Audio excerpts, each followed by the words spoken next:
नमस्ते, मेरा नाम है दीक्षा ठाकुर और आप मुझे देख रहे हैं श्री विश्वनाथ IAS एकेडमी सोलन से।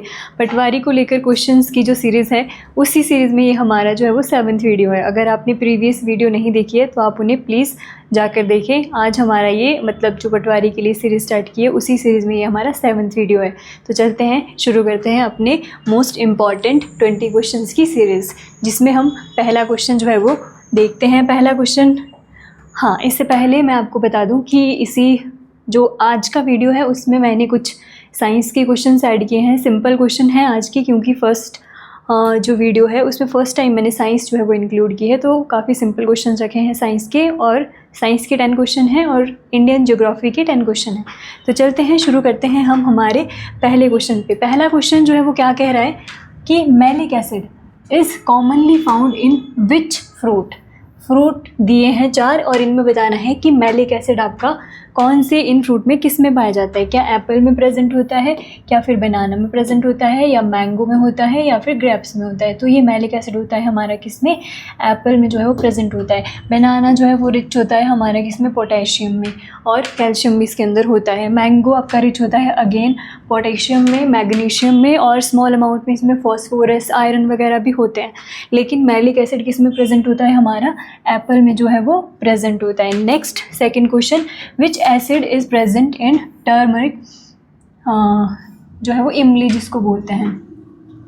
तो क्या यहाँ पे हिंदी में भी लिखा है, इमली में कौन सा अम्ल पाया जाता है।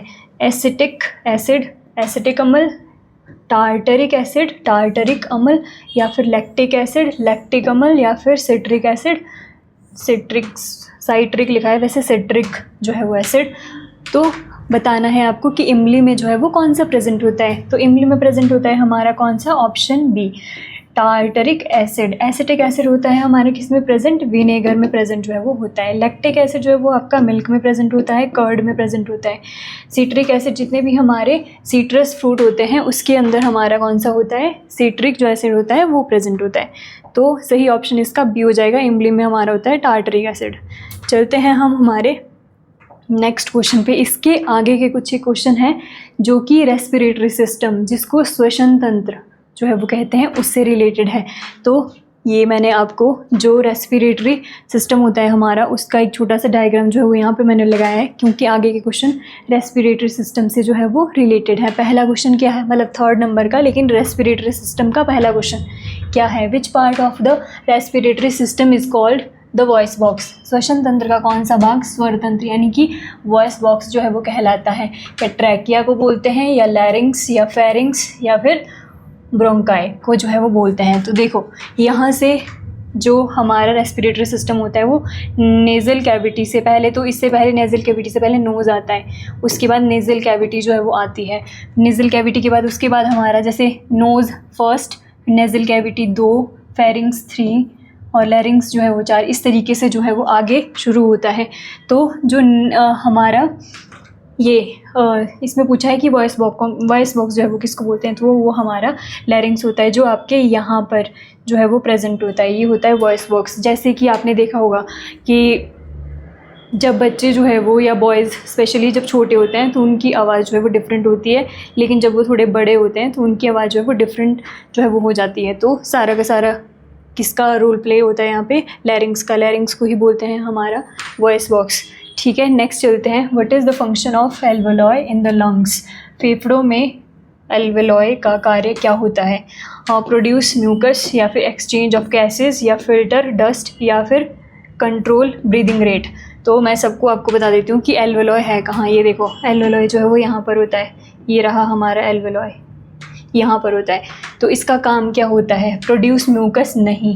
म्यूकस जो है वो हमारे नोज़ में, यानी कि जो नेज़ल कैविटी होती है वहाँ पे प्रेजेंट होता है। और म्यूकस का काम क्या होता है कि जैसे हम ऑक्सीजन जो है वो लेते हैं, तो ऑक्सीजन जब हम लेते हैं तो उस ऑक्सीजन को जो अंदर गई है हमारे, उसके मतलब बॉडी के टेम्परेचर के हिसाब से जो है वो उसको बॉडी टेम्परेचर के अकॉर्डिंग उसको कर देता है, मतलब उसका टेम्परेचर वैसा ही कर देता है जैसे हमारी बॉडी को सूट करता है। तो वो हमारा कौन करता है, म्यूकस करता है। म्यूकस हमारी बॉडी में जो हम ऑक्सीजन लेते हैं उसके टेम्परेचर को हमारे बॉडी टेम्परेचर के अकॉर्डिंग जो है वो एडजस्ट करता है। एक्सचेंज ऑफ गैसेस, तो यस ये काम होता है हमारा किसका, एल्वेलोय का। एक्सचेंज ऑफ गैसों का आदान प्रदान जो जहाँ पर होता है हमारे किसमें, रेस्पिरेटरी सिस्टम में, उसी को बोलते हैं हम एलॉय। फिल्टर डस्ट, ये भी अगेन जो है वो नेज़ल कैविटी में होता है। नेज़ल कैविटी में आपने देखा होगा कि जब नोज़ होता है उसके अंदर जो है वो छोटे छोटे हेयर जो है वो होते हैं, बाल होते हैं, तो उनका काम क्या होता है कि डस्ट को फिल्टर करना। जब हम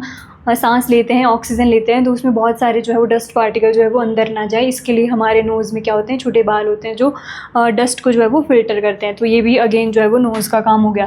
कंट्रोल ब्रीदिंग रेट, ये इसका काम नहीं होता है एल्वेलोय का, इसका सिर्फ एक ही काम होता है एक्सचेंज ऑफ गैसेस। ये किसका काम होता है, हमारे एल्वेलोय का। और एल्वेलोय किसका पार्ट है, हमारे रेस्पिरेटरी सिस्टम का पार्ट है। नेक्स्ट चलते हैं, which part of the brain controls breathing. Cerebrum करता है या सेरिब्लम करता है या फिर मेड्यूला ऑब्लैंगेटा करता है या पॉन्स करता है। मस्तिष्क का मतलब हमारे ब्रेन का कौन सा पार्ट जो है वो ब्रीदिंग को जो है वो कंट्रोल करता है। पहला ऑप्शन जो है वो, इसका सबसे पहले मैं आपको आंसर बता देती हूँ, मेड्यूला ऑब्लैंगेटा। मेड्यूला ऑब्लैंगेटा होता है ये हमारे नर्वस सिस्टम का जो है वो पार्ट होता है, नर्वस सिस्टम का पार्ट है। और जो हमारी इनवॉलंटरी एक्टिविटी होती है, जो मतलब जिसको हम कंट्रोल नहीं कर सकते, जैसे सांस लेना, आप सांस को थोड़ी देर के लिए होल्ड कर सकते हो, लेकिन ऐसा नहीं कि आप 1 घंटे तक सांस को होल्ड कर पाओ। मतलब आप 1 घंटे तक सांस नहीं रोक सकते, थोड़ी देर के लिए कोशिश कर सकते हो रोकने की, लेकिन आप नहीं रोक सकते, वो आपको लेना ही पड़ेगा सांस। तो वो मेड्यूला ऑब्लैंगेटा जो है वो करवाता है कि आपको जो ऐसी चीज़ें जो आप नहीं कंट्रोल कर पाते, जैसे आपका हार्ट रेट, जो दिल की धड़कन होती है, वो कंट्रोल नहीं कर सकते, वो चलेगी ही चलेगी, तो वो किसका काम होता है, मेड्यूला ऑब्लैंगेटा का काम। आप स्नीजिंग जो है वो करते हो, छींकते हो, आप नहीं रोक सकते, हाँ कई बार जो है वो हो जाता है, लेकिन वैसे आप नहीं रोक पाते हो, तो सारा किसका काम है, मेड्यूला ऑब्लैंगेटा का काम है। वॉमिटिंग करते हो आप, वॉमिटिंग होती है, आप नहीं रोक सकते, वो जब होगी तब होगी, तो किसका काम है, मेड्यूला ऑब्लैंगेटा का काम है। सेरिब्रम भी बहुत इंपॉर्टेंट है, जो हमारा क्या रहता है, सेरिब्रम, इसको बोलते हैं, ये हमारी बॉडी का नॉलेज का सेंटर है, या फिर मेमोरी का सेंटर भी आप इसको बोल सकते हो। नॉलेज का सेंटर, मेमोरी का सेंटर कौन सा होता है, हमारा सेरिब्रम। ये सेरिबेलम भी जो है बहुत इंपॉर्टेंट है। सेरिबेलम भी क्या होता है, हमारे नर्वस सिस्टम का पार्ट होता है। ये किसी भी पर्सन के पोस्चर को मेंटेन, मतलब किसी भी आदमी का जो पोस्चर होता है उसको मेंटेन करता है। जैसे हम खड़े हैं, चल रहे हैं सीधे, तो वो कौन मेंटेन करेगा, हमारा सेरिब्लम जो है वो करता है। आपने देखा होगा कि कोई भी आदमी जब ड्रिंक करता है तो वो जितना मर्जी जो है वो सीधा चलने की कोशिश करता है, वो नहीं चल पाता है। क्यों, क्योंकि उसका पोस्चर जो है वो मेंटेन नहीं, वो मतलब ऐसे गिरता पड़ता जो है वो मतलब चलता है, तो उसका पोस्चर जो है वो मेंटेन नहीं है। तो जब ड्रिंक करते हैं तो हमारा ये वाला पार्ट जो है वो इसके ऊपर इफेक्ट करता है। अल्कोहल कोई भी पर्सन लेगा तो सेरिबेलम जो है वो उसका मतलब अफेक्ट होगा इसके ऊपर, और वो पोस्चर जो है वो उसका मेंटेन नहीं रहेगा, तभी वो गिरता पड़ता जो है वो रहता है। ठीक है, तो लेकिन इसके अनुसार इसका आंसर कौन सा होगा, मेड्यूला ऑब्लैंगेटा। ये पूछ रहा है कि श्वसन को नियंत्रित कौन करता है, कि ब्रेन कंट्रोल, मतलब कौन सा ब्रेन का पार्ट है जो कंट्रोल करता है ब्रीदिंग को, तो वो कौन करता है, मेड्यूला ऑब्लैंगेटा। इंपॉर्टेंट है, पूछा जाता है। नेक्स्ट क्वेश्चन है, which structure prevents food from entering the wind pipe. ठीक है, तो कौन सी संरचना भोजन को श्वसन नली यानी कि विंड पाइप में जाने से रोकती है। तो क्या लैरिंग्स रोकता है, एपिग्लोटस रोकता है, फेरिंग्स है, या फिर ब्रोंकस जो है वो रोकता है। इससे पहले हम चलते हैं थोड़ा अपने मतलब प्रीवियस क्वेश्चन पे। देखो, लैरिंग्स तो मैंने आपको बता दिया कि लैरिंग्स जो है वो क्या होता है। लैरिंग्स आपका होता है वॉइस बॉक्स की आवाज़ जो होती है हमारी, उससे रिलेटेड है हमारा लैरिंग्स। देखो, जब ये नोज़ का वाला पार्ट है और ये मुंह वाला पार्ट है, ये यहाँ पे दोनों जो है वो मिल जाते हैं। जहाँ पे ये मिल जाते हैं उसी को बोलते हैं हम हमारे फेरिंग्स। जैसे कि होता है, जब हम देखना नोज़ में कोई दवाई जो है वो, जब हमारे को मतलब कोल्ड हो जाते हैं, कुछ हो जाता है, तो नोज़ में डालने की दवाई देते हैं डॉक्टर। जैसे आप नोज़ में दवाई डालोगे तो वो देखना आपके कभी जब जैसे ऐसे डालोगे तो वो आपके यहाँ पे गले तक जो है वो पहुँच जाती है। क्यों, क्योंकि आपका जो नोज़ वाला पार्ट है और मुँह वाला पार्ट है वो आगे जाके जो है वो सेम ही जो है वो हो जाता है। तो उसी जहाँ पर वो सेम होता है उसी को बोलते हैं हम फेरिंग्स। तो फेरिंग्स तो हमारा वो वाला पार्ट होगा। एक पार्ट यहाँ पे नहीं दिखाया गया है, वो भी यहीं पे होता है, उसको बोलते हैं एपिग्लोटस। तो ये छोटा सा आपको दिख रहा होगा।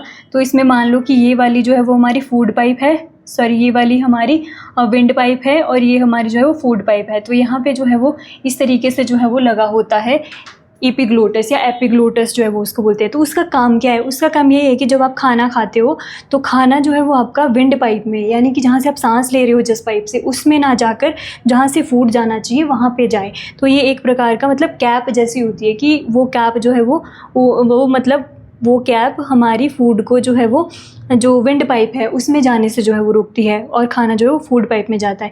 कभी आप नोटिस करना कि आप खाना खा रहे हो और आपने जो आप मतलब बातें करते हो खाना खाते वक्त, तो वो क्या होता है फिर जो है वो एपिग्लोटिस कई बार जो है वो हट जाता है और आपका खाना जो है वो मतलब फूड पाइप में ना जाके कहाँ पे जाता है? विंड पाइप में, और आपको बहुत तेज़ खांसी आती है खाना खाती बार। कई बार आपके जो है वो अगर आप बात कर रहे हो कहीं पे तो फिर क्या होता है कि एपिग्लोटिस जो है वो थोड़ा हट जाता है और आपका खाना जो है वो जो है वो विंड पाइप में जाता है, फूड पाइप में न जाके, जिसके लिए आपको बहुत तेज़ खांसी आती है। तो ये किसका काम होता है? हमारा एपिग्लोटस का काम होता है। तो क्वेश्चन भी जो है वो यही बोल रहा है। क्या बोल रहा है ये क्वेश्चन 6 पे हम थे, which structure prevent the food from entering the wind pipe, कि जो विंड पाइप है हमारी यानी कि श्वास नली है उसमें जाने से कौन जो है वो रोकता है? लैरिंक्स नहीं, ये तो वॉइस बॉक्स होता है। एपिग्लोटस या एपिग्लोटिस ही वो होता है। मैंने आपको बोला है कि एक छोटा सा जो है वो मतलब एक ढक्कन के जैसा होता है जो लगा होता है ऊपर हमारे यहाँ पर, तो उसको बोलते हैं एपिग्लोटस। फेरिंग्स भी मैंने आपको बता दिया। ब्रोंकस जो है वो आगे देखेंगे अगर क्वेश्चन इसके ऊपर जो है वो होगा तो, लेकिन इसका सही आंसर जो हमारा क्या हो जाएगा? एपिग्लोटिस जो है वो इसका सही आंसर हो जाएगा। चलते हैं हम हमारे नेक्स्ट क्वेश्चन पे। नेक्स्ट क्वेश्चन क्या बोल रहा है कि what is the normal rate of breathing in a healthy adult at rest. विश्राम की स्थिति में एक स्वस्थ वयस्क की सामान्य श्वसन दर कितनी होती है? मतलब कोई भी पर्सन जो है वो रेस्ट में है तो उसका जो है वो पर मिनट पूछा है ना। हाँ, ब्रीद जो है वो मतलब कितनी बार पर मिनट में जो है वो सांस लेता है? 5 से 10 बार 1 मिनट में सांस लेता है, या फिर 12 से 20 बार, 25 से 30 बार, या 30 से 40 बार। तो वो लेता है हमारा 12 से 20 बार। अगर वैसे पूछेगा, वैसे अगर आपसे 16 से 20 भी दे दे तो भी वो करेक्ट होगा, या फिर 17 से 20 दे दे वो भी आपका कैसा होएगा? करेक्ट होएगा। लेकिन इसमें 12 से 20 दिया है तो आपका यही ऑप्शन कैसा हो जाएगा? करेक्ट हो जाएगा। चलते हैं हम नेक्स्ट क्वेश्चन पे। What is the respiratory pigment in the humans that carries oxygen. देखो, जब हम सांस लेते हैं तो ऑक्सीजन जो है वो अंदर लेते हैं और कार्बन डाइऑक्साइड छोड़ते हैं। तो ये बोल रहा है कि ऑक्सीजन को जो है वो हमारे पूरी बॉडी में कौन ले जाता है? क्या मायोसिन ले जाता है? नहीं, मायोसिन एक प्रकार का प्रोटीन होता है। प्रोटीन होता है जो मसल कॉन्ट्रैक्शन में जो है वो हेल्प करता है, वो होता है हमारा ये मायोसिन। हीमोग्लोबिन, यस, हीमोग्लोबिन हमारे ब्लड में प्रेजेंट होता है और हमारे ब्लड में ही प्रेजेंट होता है, जिसकी वजह से जो ऑक्सीजन है वो हमारे पूरी बॉडी में जो है वो चली जाती है। क्लोरोफिल नहीं, ये जो ग्रीन पिगमेंट होता है प्लांट में, पत्तों का पौधों का हरा रंग किससे होता है? आपने पढ़ा होगा, क्लोरोफिल से। ग्रीन पिगमेंट इन प्लांट किससे होता है? क्लोरोफिल से। इंसुलिन, इंसुलिन एक प्रकार का हार्मोन होता है। ये हार्मोन है मतलब जो हमारी बॉडी में जो है वो ग्लूकोज को बैलेंस करता है, उसी को बोलते हैं आप इंसुलिन एक हार्मोन है। तो लेकिन इसका सही आंसर हो जाएगा हमारा क्या? हीमोग्लोबिन इसका करेक्ट आंसर जो है वो हो जाएगा। चलते हैं हम नेक्स्ट क्वेश्चन पे। नेक्स्ट क्वेश्चन जो है वो क्या कह रहा है? What is the tidal volume. Tidal volume, ये सीधा आपको इसकी डेफिनेशन पता होनी चाहिए। सीधा क्वेश्चन आता है कि टाइडल वॉल्यूम है क्या? टोटल एयर इन लंग्स, जो हमारे लंग्स में जो है वो टोटल हवा होती है वो तो नहीं, ऐसा कुछ नहीं है। एयर लेफ्ट आफ्टर एक्सहेलेशन, तो ये होता है नहीं, ये हमारा जब हम सांस छोड़ते हैं क्या जो वो हवा है तो नहीं। एयर टेकन इन और out in one normal breath, तो हाँ, यही जो है वो इसका सही है। सीधी डेफिनेशन है। आपको सीधा एक बार इसको देखना है कि एक सामान्य सांस में अंदर या बाहर की ली गई हवा जो है वो, मतलब जो हम नॉर्मल जो है वो एक बार में सांस लेते हैं और उसको छोड़ते हैं, उसी को बोलते हैं हम क्या? Tidal volume. तो इसका सही आंसर हमारा ऑप्शन सी जो है वो हो जाएगा। चलते हैं नेक्स्ट क्वेश्चन पे। Which structure divides the nasal cavity into 2। नासिक गुहा को 2 भागों में कौन बांटता है? मतलब जैसे हमारा नोज़ होता है, नोज़ के अंदर जैसे हमारे नोज़ में 2 होल होते हैं, तो बीच में एक हड्डी जैसी जो है वो होती है। देखना, जो आपके 2 नोज़ होता है उसमें 2 होल होते हैं, उसमें एक बीच में हड्डी होती है। इसको क्या बोलते हैं? जो हमारे 2 होल्स को अलग करता है उसको क्या बोलते हैं? क्या सेप्टम बोलते हैं, पैलेट बोलते हैं, लैरिंग्स बोलते हैं, फेरिंग्स बोलते हैं? तो लैरिंग्स तो वॉइस बॉक्स हो गया, फेरिंग्स तो नहीं होगा, तो क्या होगा हमारा? सेप्टम जो है वो इसका सही आंसर हो जाएगा। इसी को हम क्या बोलते हैं? मेस्थेमॉइड जो है वो बोन भी जो है वो इसको बोला जाता है, मेस्थेमॉइड बोन भी जो है वो इसको बोलते हैं, कि जो हमारे नोज़ में जो ये वाली हड्डी होती है जो हमारे दो होल को अलग करती है, जो नोज़ के दो होल होते हैं उसको अलग करती है, उसको बोलते हैं हम सेप्टम। चलते हैं हम हमारे नेक्स्ट क्वेश्चन पे। नेक्स्ट क्वेश्चन है कि जो निमोनिया है affect which part of the respiratory system. जो निमोनिया होता है वो श्वसन तंत्र के किस भाग को प्रभावित करता है? तो किसको करता है? क्या लैरिंक्स को करता है, ब्रोंकाई को करता है, एल्वेलॉय को करता है, या फिर ट्रैकिया को करता है? किसको करता है? तो निमोनिया हमारे, आपको पता ही होगा कि निमोनिया जो होता है वो हमारे रेस्पिरेटरी सिस्टम को अफेक्ट करता है, लेकिन इसमें सारे ही आपके ऑप्शन है रेस्पिरेटरी सिस्टम के। तो रेस्पिरेटरी सिस्टम के भी कौन से पार्ट को अफेक्ट करता है आपको ये बताना है। तो लैरिंक्स को नहीं, क्या ब्रोंकाई को नहीं, तो क्या एल्वेलॉय को? हाँ, जहाँ पे जो है आपने देखा होगा कि जब किसी भी पर्सन को जो निमोनिया हो जाता है, निमोनिया होता है तो क्या हो जाता है उसमें जो एल्वेलॉय होता है ना, एल्वेलॉय में क्या होता है कि गैसेस का जो है वो एक्सचेंज ऑफ गैसेस जो है वो होता है। लेकिन जब निमोनिया हो जाता है तो एक्सचेंजेस ऑफ गैस को का जो एक्सचेंज करने का जो सिस्टम होता है वो ख़राब होता है, मतलब इजीली चीज़ें एक्सचेंज नहीं होती, गैसेस एक्सचेंज नहीं होती, उसमें दिक्कत आती है। फिर उसको जो है वो ऑक्सीजन भी जो है वो, मतलब जो बाहर से देते हैं ना ऑक्सीजन सिलेंडर वगैरह लगाते हैं, उस तरीके का भी जो है वो होता है, मतलब ऑक्सीजन प्रॉपर्ली नहीं होती, उसका ऑक्सीजन लेवल गिर जाता है जब किसी भी पर्सन को निमोनिया होता है। तो रेस्पिरेटरी सिस्टम को अफेक्ट करता है और उसमें भी किसको? एल्वेलॉय को जो है वो इफेक्ट करता है। याद रखना, इंपॉर्टेंट है। निमोनिया हमारे रेस्पिरेटरी सिस्टम की, श्वसन तंत्र की बीमारी है, सांस लेने में दिक्कत आती है, जिसको निमोनिया होता है। चलो नेक्स्ट क्वेश्चन पे 12 विच रिवर मेक्स द, अच्छा इसके आगे ज्योग्राफी के क्वेश्चंस हैं कुछ एक। Which river makes the largest riverine, ठीक है, आइलैंड इन द वर्ल्ड। दुनिया का सबसे बड़ा नदी द्वीप किस नदी में जो है वो स्थित है? क्या गंगा में है, क्या ब्रह्मपुत्र में है, क्या गोदावरी में है, क्या कृष्णा में है? तो सबसे बड़ा जो नदी द्वीप है वो, उसका नाम है माजुली, उसका नाम है माजुली द्वीप। ये आपका पड़ता है कहाँ पर? असम में, आसाम में पड़ता है। अब आपके लिए थोड़ा इजी हो जाएगा। आसाम में कौन सी नदी है इनमें से? तो आसाम में एक ही नदी इनमें से है जो आसाम में बहती है, वो है हमारी कौन सी? ब्रह्मपुत्र। ब्रह्मपुत्र ही जो है वो आसाम में बहती है। फिर आसाम में ही जब वो बहती है तो एक द्वीप का जो है वो, मतलब आइलैंड का जो है वो निर्माण करती है। उसी आइलैंड का नाम है कौन सा? हमारा माजुली द्वीप, जो कि दुनिया का सबसे बड़ा क्या है? रिवराइन आइलैंड जो है वो है। तो ये हमारा असम में है और मैंने आपको नाम भी इसका बता दिया है। तो ऑप्शन हमारा कौन सा सही हो जाएगा? ब्रह्मपुत्र नदी पर ये है। चलते हैं नेक्स्ट क्वेश्चन पे। चंबल नदी अपनी गहरी डीप रिवराइन, हाँ, बीहड़ों के लिए प्रसिद्ध है। इन बीहड़ों का मुख्य कारण जो है वो क्या है? चंबल नदी में आपने देखा होगा कि बहुत सारे बीहड़ हैं, उसमें आपने सुना होगा चंबल के जो डाकू होते हैं वो वहाँ पर क्यों जो है वो, क्योंकि वो बीहड़ इतने गहरे हैं और इतना उसमें मतलब भूल भुलैया जैसा है। आपको नहीं पता चलेगा कि जब आप उसमें एंटर करोगे तो उसके बाद आपको नहीं चलेगा पता कि कौन सा स्टार्टिंग पॉइंट था, कौन सा इसका एंड पॉइंट है, नहीं पता है। आप जब उसमें जाओगे तो आप एक भूल भुलैया में जो है वो फंस जाओगे। तो वो यहाँ पे बोल रहा है कि वो बीहड़ जो है वो कैसे बने हैं, क्या है उसका कारण? क्या वो अर्थक्वेक से बने हैं, यानी कि भूकंप से बने हैं, या फिर आपका हैवी जो रेनफॉल है, अत्यधिक वर्षा से बने हैं, या सॉइल इरोजन, मृदा अपरदन से बने हैं, या माइनिंग एक्टिविटीज़, खनन गतिविधियों से बने हैं? तो वो किससे बने हैं? हमारे सॉइल इरोजन, मृदा अपरदन से जो है वो बने हैं। विच ऑफ, नेक्स्ट क्वेश्चन पे चलते हैं।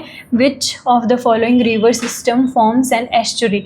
निम्न में से कौन सा नदी तंत्र एस्चुरी जो है वो बनाता है? देखो, दो तरह की चीज़ें जो है वो नदियाँ बनाती है, या तो एस्चुरी बनाती है या फिर डेल्टा बनाती है। तो एस्चुरी कौन सी नदी बनाती है?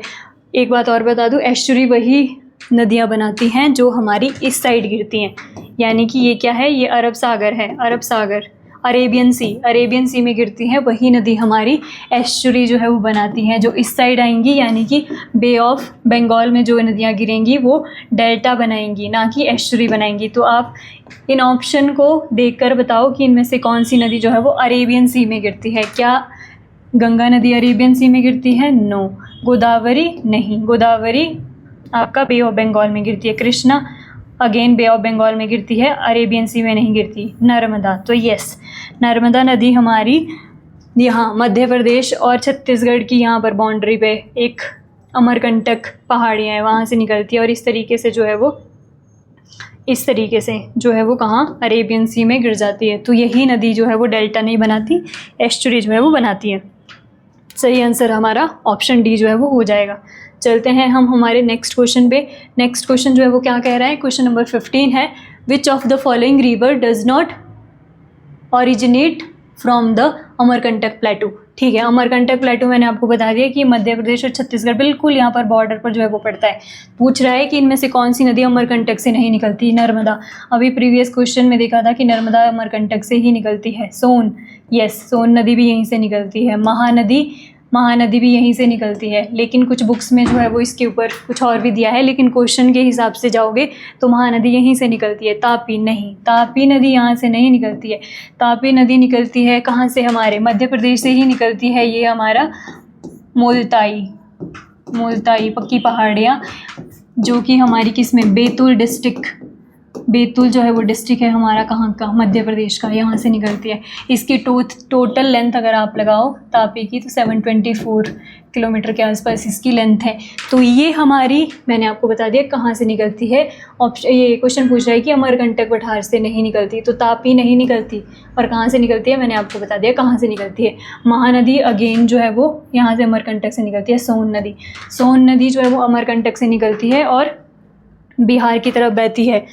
यहाँ से ये जो है वो ऊपर इधर की तरफ जाती है बिहार में, पटना में, ये कहाँ, गंगा नदी में मिल जाती है। और यहाँ पर ये एक जो है वो सबसे बड़ा पशु मेला, सोनपुर का मेला, जो बिहार का बहुत फेमस है पशुओं के लिए, पशु मेला बोलते हैं उसको। इंडिया का सबसे बड़ा पशु मेला सोनपुर बिहार में लगता है। सो ये सोन नदी और गंगा नदी के किनारे, मतलब सोन नदी मर्ज होती है गंगा नदी में, पटना में, बिहार में। तो इसका सही आंसर आपका ऑप्शन डी जो है हो जाएगा। Which river is also known as the sorrow of Bihar because of its frequent floods. कौन सी नदी बार बार बाढ़ के कारण बिहार का शोक कहलाती है। गंडक नहीं, गंडक है तो गंगा की ही ट्रिब्यूटरी, लेकिन बिहार का शोक नहीं। कोसी, तो यस, कोसी नदी देखो, जैसे इस बार मान लो जो है वो कहीं उसका रास्ता है, कहीं से बह रही है, तो अगले साल फिक्स नहीं है उसका कि वहीं से आएगा पानी। वो कोसी नदी कहीं से भी आ सकती है, तो इसका रास्ता फिक्स नहीं है, इसीलिए इसको क्या बोलते हैं कि बिहार का शोक। ये कहीं से भी जो है वो आ जाती है, डिपेंड करता है इसके फ्लो के ऊपर कि पानी कितना है इसमें, लेकिन ये अपना रास्ता बदल देती है हर बार। कभी कहीं और से बह रही है, अगली बार कहीं और से बहेगी, तो ये बिहार में जो है वो बाढ़ लेकर आती है, फ्लड लेकर आती है, जिसके लिए इसको बोलते हैं बिहार का शोक। घाघरा नहीं, घाघरा को नहीं बोलते, अगेन गंगा की ट्रिब्यूटरी है, लेकिन बिहार का शोक नहीं है। सोन नदी के बारे में मैंने अभी आपको बता दिया, जब पहले जो है वो क्वेश्चन था इससे ऊपर वाला, सोन नदी के ऊपर। चलते हैं नेक्स्ट क्वेश्चन पे। नेक्स्ट क्वेश्चन जो है वो क्या कह रहा है, नेक्स्ट क्वेश्चन है गोदावरी नदी के बारे में। आपको स्टेटमेंट्स दिए हैं, आपको क्या बताना है इसमें, which consider the following statement about the Godavari. आपको क्या बताना है, इधर है, करेक्ट स्टेटमेंट आपको इसमें बताने हैं। पहला स्टेटमेंट है, it originates from Trimbak plateau in Maharashtra. इसका उद्गम महाराष्ट्र के त्र्यंबक पहाड़ से होता है, करेक्ट है। त्र्यंबक एक जो हमारे ज्योतिर्लिंग्स हैं, 12 ज्योतिर्लिंग जो इंडिया में है, उनमें से भी एक है हमारा क्या, त्र्यंबकेश्वर महादेव, वहीं पे है त्र्यंबक पठार, वहाँ से जो है वो निकलती है कौन सी नदी, आपकी गोदावरी नदी। तो पहला स्टेटमेंट सही है। नेक्स्ट स्टेटमेंट है, यह प्रायद्वीपीय भारत की सबसे लंबी नदी है। It is the longest river in peninsular India. तो यस, इसकी लेंथ अगर आप देखो तो 1365 किलोमीटर के आसपास इसकी लेंथ होती है। और ये जो प्रायद्वीप इंडिया है हमारा, ये वाला प्रायद्वीप इंडिया है हमारे, इस यहाँ पर बहने वाली जितनी भी नदियाँ हैं उनमें सबसे लंबी नदी आपकी गोदावरी है। नेक्स्ट है, ये अरब सागर में गिरती है। नहीं, ये अरब सागर इधर नहीं गिरती, ये इधर गिरती है, बे ऑफ बंगाल में जो है वो गिरती है, अरब सागर में नहीं गिरती, और डेल्टा बनाती है, ना कि एस्चुरी बनाती है। तो थर्ड आपका स्टेटमेंट कैसा हो जाएगा, रॉन्ग। फर्स्ट और सेकंड आपके सही हो जाएंगे, तो ऑप्शन ए जो है वो हमारा करेक्ट हो जाएगा कि ये जो है वो इसका सही आंसर जो है वो हो जाएगा। चलते हैं नेक्स्ट क्वेश्चन पे। नेक्स्ट क्वेश्चन जो है वो क्या कह रहा है, नर्मदा नदी के बारे में कुछ स्टेटमेंट है, आपको क्या बताना है, आपको इसमें करेक्ट स्टेटमेंट जो है वो बताना है। फर्स्ट स्टेटमेंट है, it forms an estuary before draining into the sea. समुद्र में गिरने से पहले ये एक मुहाना जो है वो बनाती है। तो सही बात है, ये जो है वो एस्चुरी बनाती है। मैंने आपको पहले भी बताया कि ये रहा मध्य प्रदेश और छत्तीसगढ़ का बॉर्डर, ये इस तरीके से जो है वो अरब सागर में यानी अरेबियन सी में गिरती है, और अरेबियन सी में गिरती है तो एस्चुरी जो है वो बनाती है, डेल्टा नहीं बनाती। दूसरा है यह विंध्य और सतपुड़ा की पर्वतमालाओं के एक दरार घाटी से होकर बहती है। It flows through a rift valley between the Vindhya and Satpura range. तो सही बात है, विंध्यांचल रेंज है और सतपुड़ा नीचे है। विंध्यांचल वही रेंज है जो नॉर्थ इंडिया और साउथ इंडिया को अलग करती है, उसी के बीच में ये बहती है नदी, और रिफ्ट वैली में बहने के कारण ही ये नदी हमारी डेल्टा नहीं बनाती, एस्चुरी बनाती है। सही स्टेटमेंट है, सेकंड वाला करेक्ट हो जाएगा। चलते हैं नेक्स्ट स्टेटमेंट क्या कह रहा है, it forms a large delta at its mouth. तो गलत है, पहला और थर्ड स्टेटमेंट आपस में कॉन्ट्राडिक्ट कर रहे हैं। कॉन्ट्राडिक्ट मतलब कि पहला स्टेटमेंट सही हो सकता है या फिर थर्ड भी सही हो सकता है, लेकिन हमें पता है कि ये अरेबियन सी में गिरती है तो डेल्टा तो नहीं बनाती, एस्चुरी बनाती है। तो थर्ड स्टेटमेंट हो गया हमारा रॉन्ग। तो आपके दो ही स्टेटमेंट सही होते हैं, फर्स्ट और सेकंड स्टेटमेंट हमारे सही होते हैं, थर्ड स्टेटमेंट हमारा कैसा है, रॉन्ग, और हमें करेक्ट बताने। तो ऑप्शन ए इसका सही आंसर जो है वो हो जाएगा। चलते हैं हम हमारे नेक्स्ट क्वेश्चन पे।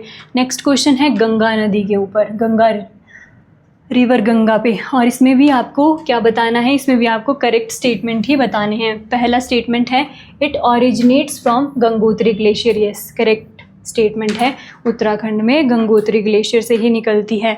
देवप्रयाग में भागीरथी और अलकनंदा नदियाँ मिलकर गंगा नदी का निर्माण करती है। ठीक है, मेन नदी जो है वो हमारी भागीरथी है, भागीरथी और आपका अलकनंदा देवप्रयाग नामक जगह पे जो है वो मिलती हैं, और वहाँ से जो है वो एक जब नदी सिंगल रिवर आगे बनती है तो उसी को बोलते हैं गंगा नदी। और गंगा नदी कब हमारे प्लेन में जो है वो एंटर करती है, तो हरिद्वार के पास जो है वो ये प्लेन में एंटर करती है। Yamuna is the right bank tributary of Ganga. Correct है, राइट बैंक ट्रिब्यूटरी ही है गंगा की। इलाहाबाद में जो है वो, इलाहाबाद का नया नाम प्रयागराज, वहाँ पे जो है वो यमुना जो है वो गंगा में मिल जाती है। तो सही हैं आपके तीनों स्टेटमेंट, और करेक्ट ही बताने हैं तीनों स्टेटमेंट। तो ऑप्शन डी आपका सही आंसर जो है वो हो जाएगा। चलते हैं हम हमारे नेक्स्ट क्वेश्चन पे, क्वेश्चन नंबर 20। ब्रह्मपुत्र रिवर के ऊपर क्वेश्चन है, आपको बताने हैं करेक्ट स्टेटमेंट जो है वो बताने हैं। पहला है कि it is called Yarlung Tsangpo in Tibet. Tibet में इसे यारलुंग सांगपो कहा जाता है। तो सही स्टेटमेंट है, ब्रह्मपुत्र नहीं बोलते, ये जो है वो तिब्बत यहाँ से जो है वो आती है, तो यहाँ पे इसका क्या नाम है, यारलुंग सांगपो, इसी को बोलते हैं। मतलब ब्रह्मपुत्र का ही तिब्बत में जो है वो ये नाम होता है। It enters India through Arunachal Pradesh. ये अरुणाचल प्रदेश के रास्ते भारत में एंटर करती है। तो यस, यहाँ से ये नदी ऐसे आती है और यहाँ से अरुणाचल प्रदेश में ये आसाम और ये ऐसे करके जो है वो आती है। तो अरुणाचल प्रदेश में भी मैं एक आपको जो हमारा नामचा भरवा पर्वत है वहाँ से जो है वो एंटर करती है, यहाँ पे अरुणाचल प्रदेश में, यहाँ से जो है वो इंडिया में एंटर करती है। तो बात जो है वो सही है कि अरुणाचल प्रदेश के रास्ते भारत में एंटर करती है, सही बात है। It forms a delta with the Ganga river in Bangladesh. ये बांग्लादेश में गंगा नदी के साथ मिलकर डेल्टा बनाती है, सही स्टेटमेंट है। ये बांग्लादेश में जो है वो आपका गंगा नदी से जो है वो मिल जाती है, और दुनिया का सबसे बड़ा डेल्टा गंगा ब्रह्मपुत्र डेल्टा दोनों नदियाँ मिलकर बनाती है, और सही स्टेटमेंट है थर्ड वाला भी। तो आपके all of the above correct ही पूछा है आपको इसमें, तो सारे के सारे स्टेटमेंट जो है वो सही हैं। तो ऑप्शन डी इसका जो है वो हमारा करेक्ट आंसर हो जाएगा। ये थे आज के मोस्ट इम्पॉर्टेंट 20 क्वेश्चंस। अगर आपको इस क्वेश्चन का PDF जो है वो डाउनलोड करना है, आप हमारे टेलीग्राम चैनल को ज्वाइन कर सकते हो, वहाँ से आप इसका PDF डाउनलोड कर सकते हो। मिलते हैं आपसे नेक्स्ट वीडियो में, तब तक के लिए धन्यवाद, जय हिंद।